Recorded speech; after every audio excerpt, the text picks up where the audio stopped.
स्वागत है स्टूडेंट्स। यहाँ पे क्वेश्चन दिया हुआ है the rate of disintegration of a radio active substance falls from 40/3 decay per second to 5/3 decay per second in 6 hours. The half life of the radio active substance is.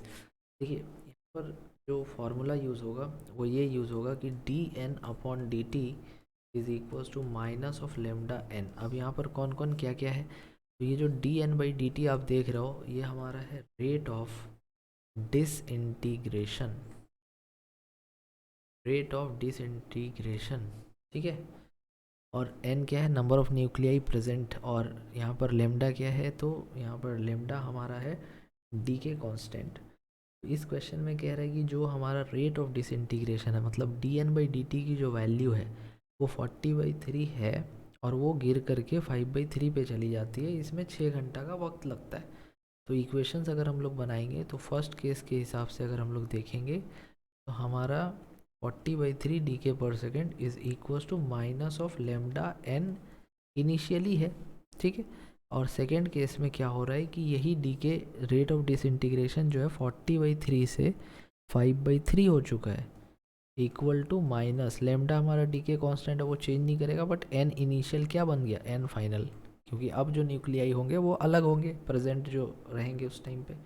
तो इस equation को जब हम लोग divide करेंगे तो 40/3 और यहाँ आएगा 5/3 equals to minus lambda cancel हो गया, n इनिशियल और n फाइनल। अब ये 3 और 3 कैंसिल हो जाएगा और 5 × 8 हो जाएगा। मीन्स आपको यहाँ से n फाइनल इक्वल टू मिलेगा n इनिशियल अपॉन 8।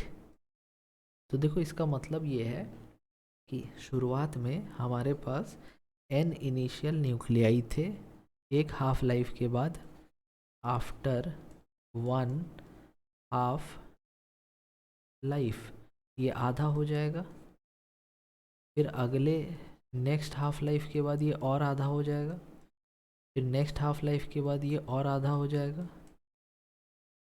समझ रहे हो? तो इसमें टोटल 6 घंटा लगता है, क्योंकि n फाइनल क्या है, n इनिशियल अपॉन 8 है, यही हमारा n फाइनल है।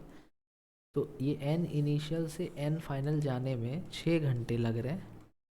तो इसका ये मतलब हुआ कि फर्स्ट हाफ लाइफ 2 घंटे का, फिर अगला हाफ लाइफ 2 घंटे का, फिर अगला हाफ लाइफ 2 घंटे का, टोटल 6 घंटा हो गया। तो हमसे क्वेश्चन में पूछा था कि दी half life of the radio active substance is, ये हो जाएगा 2 आवर्स, ठीक है। तो इस तरह से इस क्वेश्चन को समझना था। I hope that this clear your doubt. Thank you.